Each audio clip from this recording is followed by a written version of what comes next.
మీరు స్వామిని ప్రత్యక్షంగా దర్శించగలిగారా స్వామి? యా, వెంకటేశ్వర స్వామిని చూస్తున్నాం కదా. అట్లా విగ్రహ రూపంలో కాకుండా అదే పొరపాటు పడుతున్నాం అక్కడ. భగవంతుడికి తాను కోరుకున్న రూపాలు అనేక ఉన్నాయి. ఒకనాడు తిరిగే రూపంలో వస్తా అన్నాడు, ఒకనాడు తిరగని రూపంలో వస్తా అన్నాడు, ఒకనాడు కొండగా ఉంటా అన్నాడు, నీటిగా ఉంటా అన్నాడు. కొండగా ఉన్నాడు బద్రికాశ్రమంలో, నీటిగా ఉన్నాడు పుష్కర క్షేత్రంలో, విగ్రహంగా ఉన్నాడు ఇక్కడ. అది ఆయన ప్రత్యక్ష రూపం, అది ఆయన స్వయంభూ స్వరూపం. అది మరి ప్రత్యక్షంగా మనం చూస్తున్నాం కదా. నమ్మకం లేదు మనకి అది ఆయనే. స్వామి ఇప్పుడు మీరు మాట్లాడుతున్నారు కదా, అలా అవసరమా? అలా మాట్లాడగలిగారు? అలా మాట్లాడు. ఎందుకు మాట్లాడంటే అలా మాట్లాడడానికి కొన్ని అవతారాలు సెలెక్ట్ చేసుకున్నాడు ఆయన. అలా మాట్లాడే ఏ వ్యక్తి అయినా వాడికి date of birth, date of departure ఉంటాయి. రాముల వారు వచ్చారు కదా, వచ్చారు మళ్ళీ వెళ్ళిపోవాల్సి వచ్చింది కదా, వెళ్ళిపోయారు. కృష్ణుడు వచ్చాడు మళ్ళీ వెళ్ళిపోవాల్సి వచ్చింది కదా. అవును స్వామి. అట్లా అలా కాకుండా పర్మనెంట్గా ఉండాలి అని అనుకున్నప్పుడే విగ్రహ రూపంలో వస్తాడు ఆయన. అది కూడా ఆయన తీసుకున్నటువంటి స్వరూపమే. మరి మనం ప్రత్యక్షంగా చూస్తున్నామా లేదా? మరి దేవుణ్ణి ప్రత్యక్షంగా చూస్తారా? ఎందుకు ప్రశ్న రావాలి? మాట్లాడాలని రూల్ ఏమిటి మీకు? సూర్యుడు మీకు కనిపిస్తున్నాడా లేడా? ప్రత్యక్ష దైవం మాట్లాడుతున్నాడా మీతోటి? అవసరమా? ఫ్యాన్ పైన తిరుగుతూ ఉంటుంది, మీతో మాట్లాడాలా? అవసరమా? తన స్థానంలో తనుండి తను చేయవలసిన పని చేస్తుంటే చాలు. మీకు కావాల్సినది మీకు లభిస్తుంది. దేవుడేనా అంతే. ఆయన మాట్లాడాల్సిన అవసరం ఉంది? అవసరం అయితే మనసుతో మాట్లాడతాడు. భక్తురాలిగా నేను విగ్రహాన్ని చూస్తున్నాను, మురిసిపోతున్నాను. స్వామి ఫ్లెష్ అండ్ బ్లడ్లో వచ్చి మాట్లాడితే బాగుండు. ఇప్పుడు స్వామి ఎలా మాట్లాడుతున్నారు? అలా మాట్లాడితే మళ్ళీ ఆయనకి మళ్ళీ ఒక మృత్యువు, మళ్ళీ వెళ్ళిపోవడం వస్తుంది. అది మనకి ఇష్టమా? నో. అంచేది అలా రావద్దు.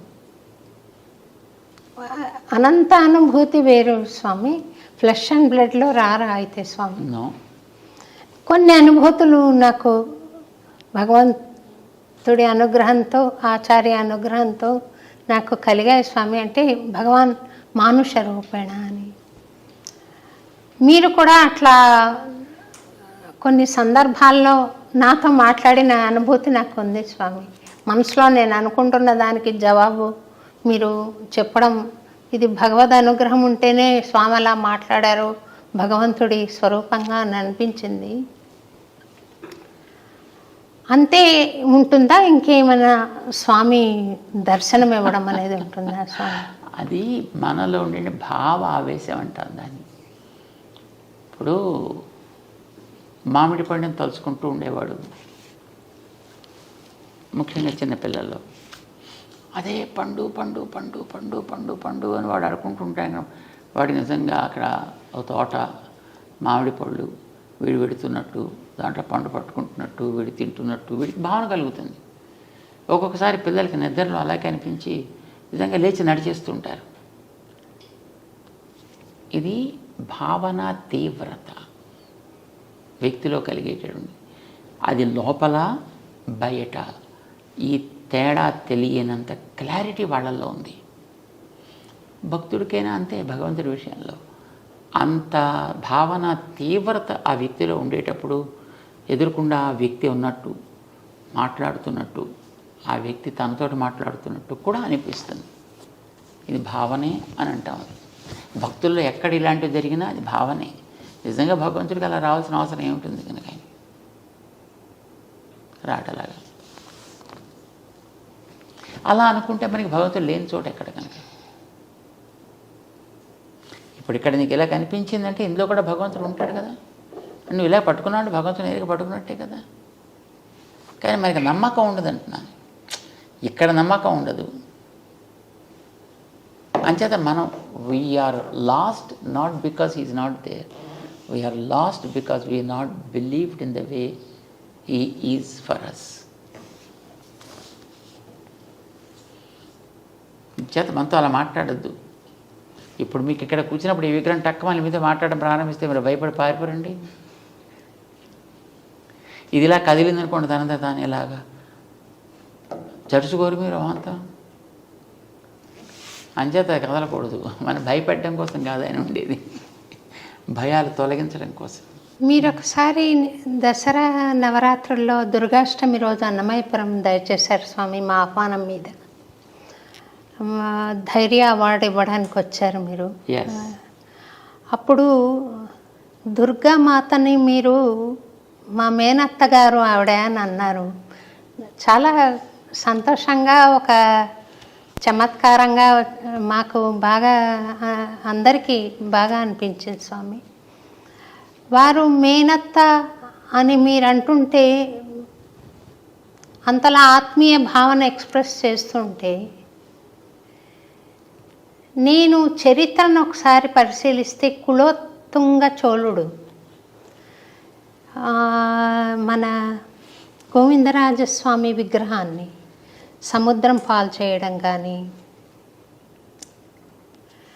ఇలా పాల్కురికి సోమనాథుడు విష్ణు సహస్రనామాల్లో అధోక్షజ అన్న నామాన్ని వక్రంగా వ్యాఖ్యానించడం కానీ బాధ కలిగిస్తాయి.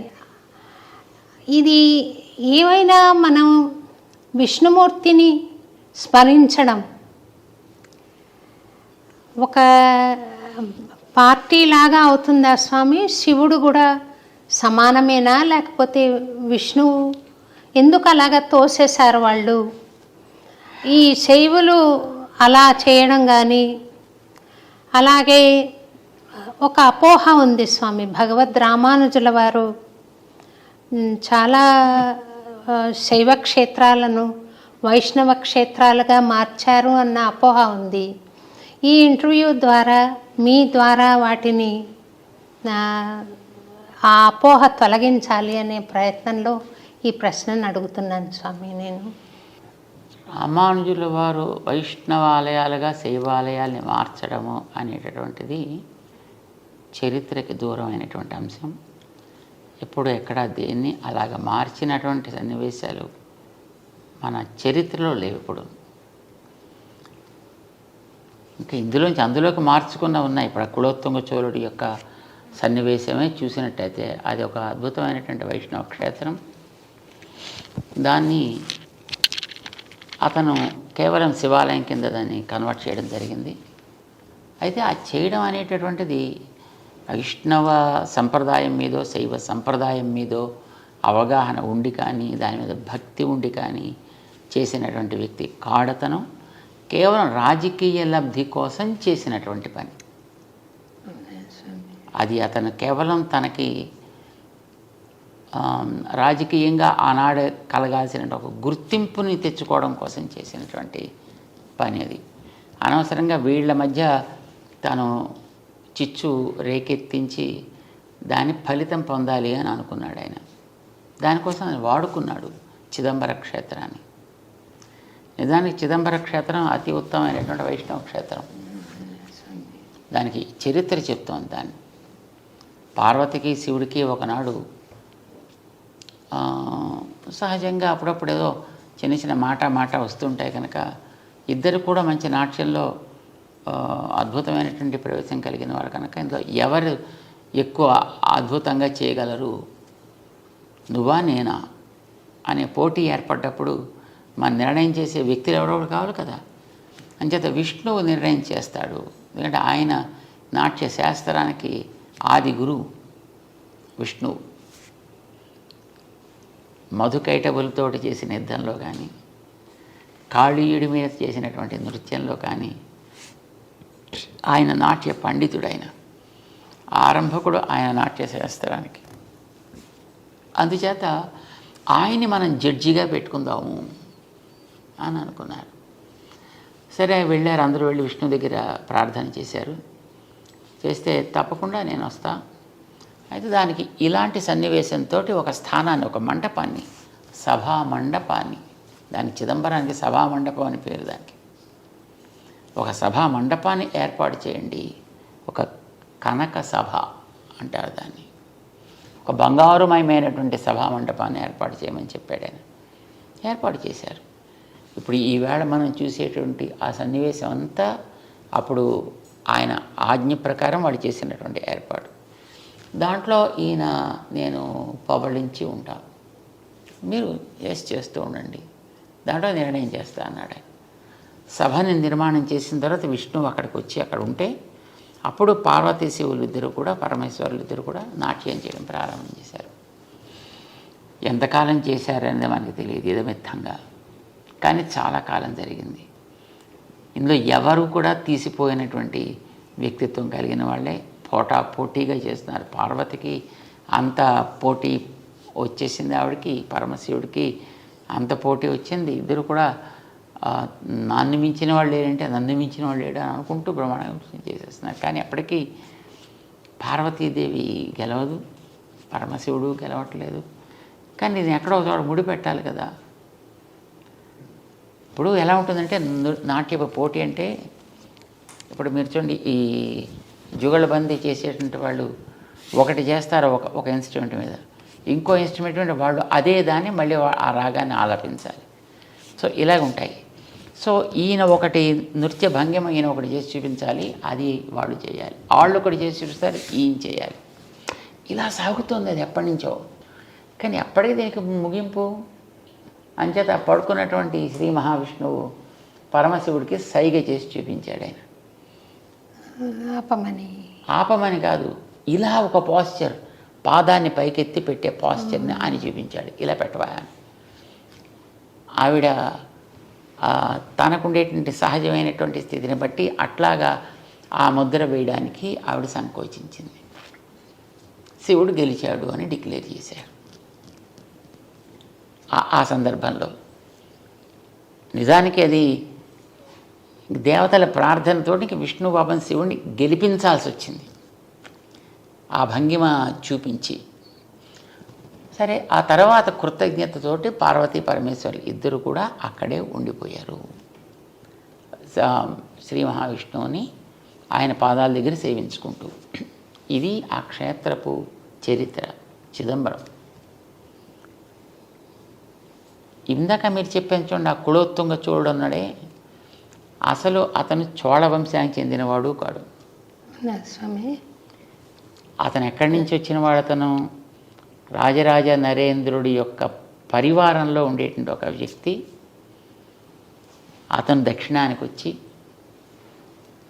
అక్కడ ఉండేటటువంటి చోళ వంశపు ఆవేల్టి రాజుని అది హతమార్చి దాన్ని తన కైవసం చేసుకున్నాడు. ఆయన చోళుడే కాదు అసలు, కానీ దాంట్లో చాలా గొప్పవాడు అనేటటువంటి పేరు, టైటిల్ అతనికి వచ్చేట్టుగా ఇక్కడ ఉండేటువంటి అర్చకులకి ప్రేరణ కలిగించి వాళ్ళకి ఏం చెప్పాడని అక్కడ చేసే ఆరాధకులకి, మనం ఆరాధన చేసేటటువంటి శివుడు విష్ణువు పాదాల దగ్గర ఉండడం ఏమిటి, అంచేత అలా ఉండడానికి వీల్లేదు, దాన్ని తీయాలి. ఇప్పుడు జనాలకి ఏముంటుంటుంది, ఏదో ఒక రకంగా నడిపిస్తే, ఏ రకంగా నడిపిస్తే ఆ రకంగా వాళ్ళు నడుస్తారు. ఇలాగ వాళ్ళని నడిపించి వాళ్ళకి ఒక ద్వేషాన్ని రగిలించి అది ఉండడానికి వీల్లేదు అని అనిపించి వాళ్ళ చేత తను ఆ చోళ వంశంలో ఉత్తముడిగా అక్కడ ఉండేటువంటి ఒక అమ్మాయిని తను వివాహం చేసుకుని తను చోళ వంశానికి చెందినవాడుగా, అందుకోసం అందులో మామూలు చోళుడు కాదు, ఉత్తంగ చోళుడు ఈ టైటిల్ తీసుకున్నాడు అతను. అందుకోసం మన పెద్దవాళ్ళు ఎప్పుడు కూడా అతని పేరు కూడా చెప్పడానికి ఒప్పుకోరు. అవ్యపదేశ్యుడు అంటారు. అవ్యపదేశ్యుడు. వ్యపదేశ్యుడు అంటే చెప్పదగిన వ్యక్తి అని. అవ్యపదేశ్యుడు అంటే అతని పేరు కూడా ఉచ్చరించడానికి అనర్హుడు అని. రెండవది అతను ఇంకో ఏం పేరు పెట్టారు, అతను రామానుజుల వారి మీద ఒక హత్యా ప్రయత్నం చేశాడు. అతను రామానుజుల వారిని అప్పట్లో వీరి యొక్క ప్రభావం చాలా ఎక్కువగా ఉంది అని, వీరిని తొలగించినట్టయితే మొత్తం సంప్రదాయం అంతా పోతుంది కనుక వీరిని ఏదో చేద్దామని ఉద్దేశంతో వీరిని తీసుకురమ్మని చెప్పాడు తన సభకి. అప్పుడు ఆయన దగ్గర ఉండేటటువంటి ఆయన గురువు గారు శిష్యుడు ఇద్దరూ కలిసి రామానుజుల వారిని కర్ణాటకకి పంపించి వీళ్ళిద్దరూ కూడా ఆ సభకి వెళ్ళి ఇద్దరు కళ్ళు పోగొట్టుకున్నారు. అంటే వాడు విని తత్వం తెలుసుకుందాం అనేటువంటి జిజ్ఞాస కాకుండా తన యొక్క తత్వాన్ని అందరి మీద ఆరోపించేనా వాళ్ళని కన్వర్ట్ చేయాలనుకునేటువంటి వ్యక్తిత్వం అతను. సో వీరికి చెప్పిన దాన్ని వాడు ఒప్పుకోక చివరికి వీరి కళ్ళు తీయడం జరిగింది. సుమారుగా 20 సంవత్సరాల కాలం రామానుజుల వారు కర్ణాటక రాజ్యంలో ఉండిపోయారు. మేల్కోట క్షేత్రం అప్పుడే ఆవిర్భవించింది అక్కడ. సో ఆ సందర్భంగా తర్వాత అతనికి క్యాన్సర్ వచ్చింది. ఎవరికి స్వామి? ఆ చోళరాజుకి. చోళరాజు కాదు వాడు అవ్యపదేశుడికి.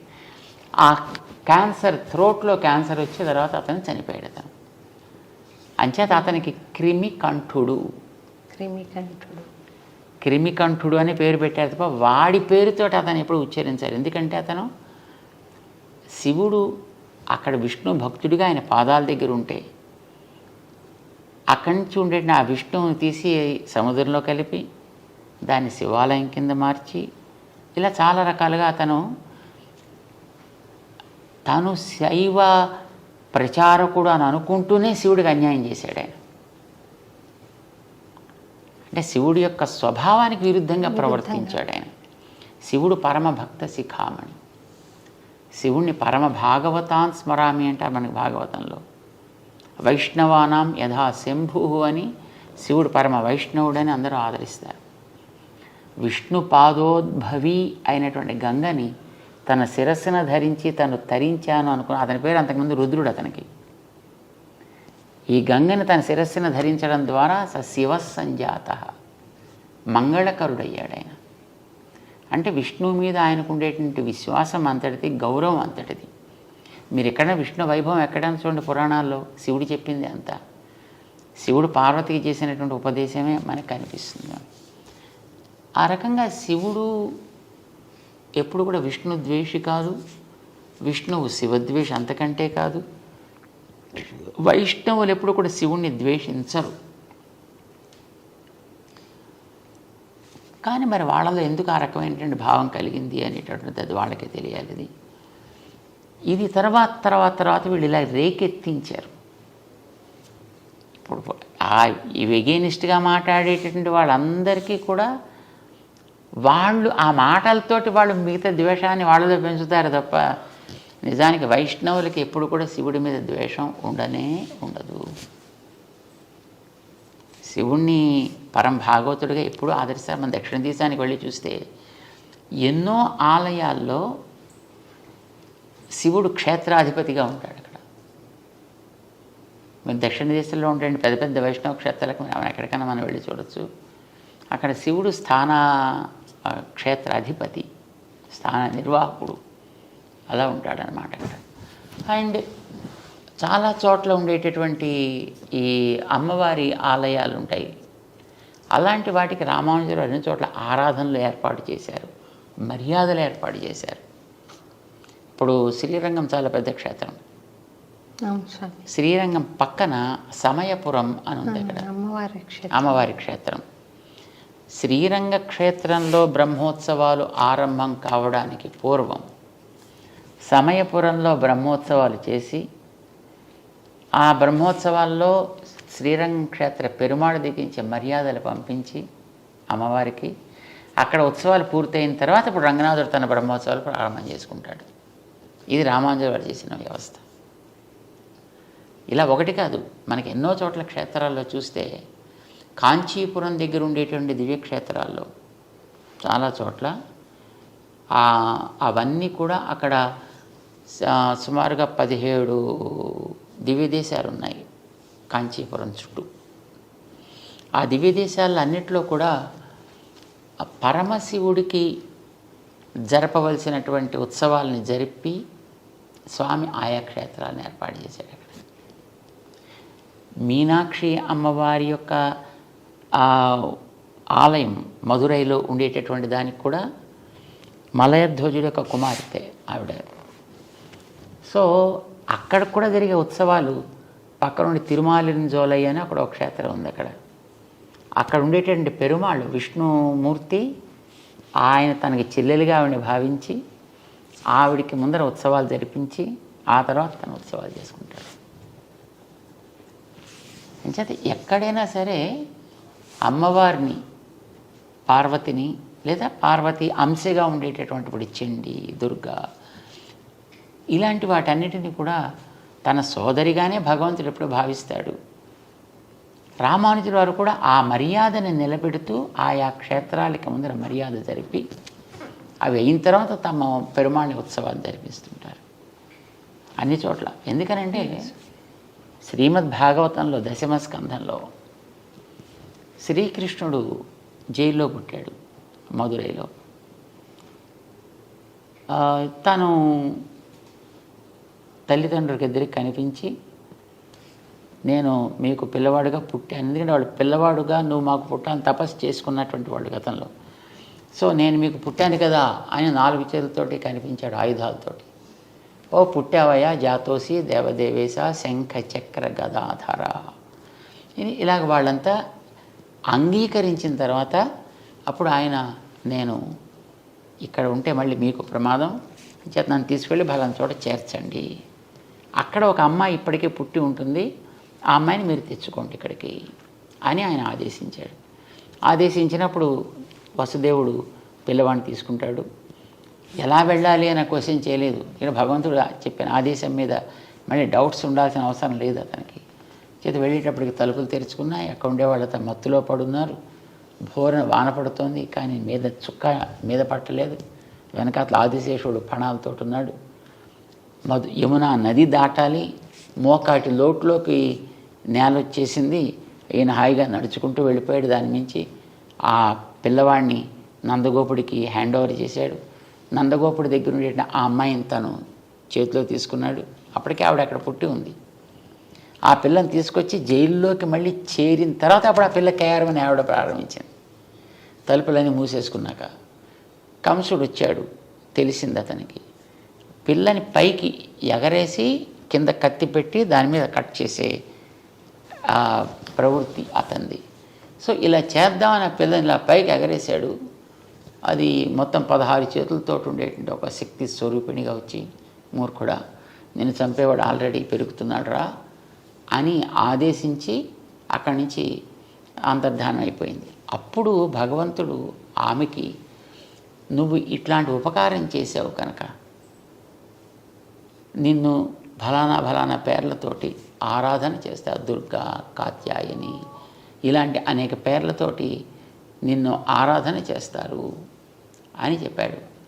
ఇప్పుడు ఆవిడ కృష్ణుడు పుట్టినప్పుడు కృష్ణుడు తర్వాత పుట్టింది. అక్కడ కృష్ణుడు కార్యాన్ని సాధించి పెట్టింది.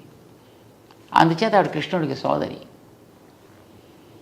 కృష్ణుడు సాక్షాత్తు భగవానుడు చేత భగవానుడికి ఆవిడ సోదరి. భగవానుడికి సోదరి అంటే భగవంతుడు మనకి త్వమేవ మాతాచ పితా త్వమేవ, ఆయన మనకి తండ్రి కనుక ఆవిడ ఆయన చెల్లెలు కనుక మనకి మేనత్త అయింది ఆవిడ. బాగుంది స్వామి, చాలా బాగా చెప్పారు. శివుడి మీద ఎప్పుడు కూడా వైష్ణవులకు కానీ దానికి ఎవరికి ద్వేషం అనేది ఎప్పుడు ఉండదు. అయితే ఎందుకు పూజ చేయాలి అప్పుడు ద్వేషం లేకపోతే? వెంటనే ఈ ప్రశ్న వస్తుంది, ఎందుకు పూజ చేయరంటే ఆయన ఆసుతోషి, కాస్త ఆయనకి కాస్త అనుకూలంగా మాట్లాడినా ఆనందపడిపోయేటువంటి వ్యక్తిత్వం, ఏది అడిగితే అది ఇచ్చేసేటటువంటి మనస్తత్వం, దానికి ముందు వెనక ఆయన చూడు. ఇప్పుడు భోళా శంకరుడు అని కదా అంటారు. నేను తల మీద చెవిటికైనా చేయి పెడితే వాడు భస్మం అయిపోవాలంటే తథాస్తు అనేసి అడిగిన. మరి ఎక్స్పెరిమెంట్ నీ మీదే ఫస్ట్ చేస్తానయ్యా అంటే కానీ అప్పుడు తను తెలియదు అని ఇచ్చిన వారు ఎంత ప్రమాదకరము. ఆయన అలాగా అల్ప సంతోషి, వరాలను ఇచ్చేటువంటి వ్యక్తిత్వం. మనుషుల మనం జనరల్గా ఎంత భక్తుణ్ణి నేను అని అనుకున్న వ్యక్తులకైనా ఎవరైనా కోరికలు తీర్చేటటువంటి ఒక వ్యక్తి ఎదురకుండా ఉన్నాడు అని అంటే ఏదో అడగాలి కావాలని అనిపిస్తుంది. తాత్కాలికమైనటువంటి ఏదో ఒక లాభాన్ని పొందాలి అని అనిపిస్తుంది. ఇలాగా మనలో ఏదైనా ఒక తాత్కాలికమైనటువంటి ఒక ఆవేశం కలిగి ఏవో కోరితే ఆయన టక్కుమని ఇచ్చేసాడు అనుకోండి, అది మనకి హితకరం కాకపోవచ్చు, ప్రియం కానీ హితకరం కాకపోవచ్చు. సో అలాంటిది ఆయన ఇచ్చినప్పుడు మళ్ళీ మనం ఇంత బతికిన తర్వాత మళ్ళీ ఎక్కడికో మళ్ళీ కిందకి పోవలసి వస్తుంది అనే భయం చేత వైష్ణవులు ఆయన్ని అడగడానికి ప్రయత్నం చేయరు. అంతే తప్ప ఆయన మీద ద్వేషం చేత కాదు. ఇప్పుడు కూడా గౌరవం అనేది అందరి మీద ఉంటుంది. ఆరాధన అందరి ఎందుకు ఉండక్కర్లేదు కదా. ఇప్పుడు ఒక స్త్రీ తన భర్తని ఆరాధిస్తుంది. భర్త గారు అన్నగారు ఉంటారు, భర్త గారి తమ్ముడు ఉంటాడు, భర్త గారి మిత్రులు ఉంటారు. వాళ్ళు ఎవరైనా ద్వేషించదే ఆవిడ ఆదరిస్తుంది. ఆదరణ వేరు, ఆరాధన వేరు. చేత వైష్ణవుడు సాక్షాత్తు శ్రీ మహావిష్ణువు ఆయన అవతారాలు ఏముంటాయో వాటిని ఆరాధిస్తాడు. మిగిలినటువంటి వాళ్ళంతా దేవతలు. ఆ దేవతలందరినీ కూడా చిన్న అతి అల్పమైనటువంటి గ్రామ దేవత దగ్గర నుంచి ఈ దేవతలందరిలోకి అతి పెద్దవాడైన చతుర్ముఖ బ్రహ్మ దాకా అందరినీ ఆదరిస్తారు, అందరినీ గౌరవిస్తారు. వీళ్ళంతా నా దేహంలో భాగాలే అని భగవంతుడు అంటే మనం భగవంతుడే ప్రేమ ఉంటుంది అనుకున్నప్పుడు ఆయన దేహం మీద ద్వేషం ఎందుకు ఉండాలి? నేను నిన్ను చాలా ప్రేమిస్తానయ్యా, నీ ప్రాణం అంటేనే నాకు ఇష్టం లేదు, అది మాత్రం తీసేస్తానంటే వాడిని ఏమంటాం మనం? దుర్యోధనుడు ఆ మాట అన్నాడు. అలాగా కృష్ణ నువ్వంటే మాకు భలే ప్రేమ తెలుసునా, పాండవులు అంటావా? పాండవులు మాకు జ్ఞాతులు అంచేత ఏదో ఉంటాయి మాకు ఆస్తి తగాదాలు అంచేత దాని గురించి నువ్వు పట్టించుకుంటావేంటా? మా ఇంటికి రాకుండా వాళ్ళ ఇంటికి ఎందుకు, విదురుడి ఇంటికి ఎందుకు వెళ్ళిపోయావు భోజనానికి అని అడిగాడు రాయభారానికి వెళ్ళినప్పుడు. అంటే ఏం పిచ్చాడు నువ్వు? పాండవులు అంటే నా ప్రాణాలు. 5 పాండవులు నాకు 5 ప్రాణాలు లాంటి వాళ్ళు. పాండవులను ద్వేషిస్తా, నిన్ను ప్రేమిస్తానంటావు, నీ ప్రాణం తీసేస్తాను, నువ్వంటే మాత్రం ప్రేమ. ఆ మాటకి ఎంత అర్థం లేదు, నువ్వనే మాట కూడా అలాగే అర్థం లేదా అన్నాడే. సో ఎవరైనా సరే మనకి భగవంతుడు దేహంలో భాగాలే అన్నప్పుడు ఎందుకు ద్వేషం ఎందుకు ఉంటుంది? నిజమైన వైష్ణవుడు ఎవ్వడిని ద్వేషించడు. తప్పు చేసేవాడిని, తప్పుని ద్వేషిస్తాడు, వ్యక్తిని కాదు. ఎవడైనా చేస్తే అట్లాగా చరిత్రలో మీరు ఎక్కడైనా ఇప్పటిదాకా గమనించండి, ఎవడైనా ఎక్కడైనా ఒక శైవ ఆలయాన్ని విష్ణు ఆలయాల కింద ఎక్కడైనా కన్వర్ట్ చేసినట్టు ఉందా? ఇవి ఎన్నో రకాలుగా మారాయి,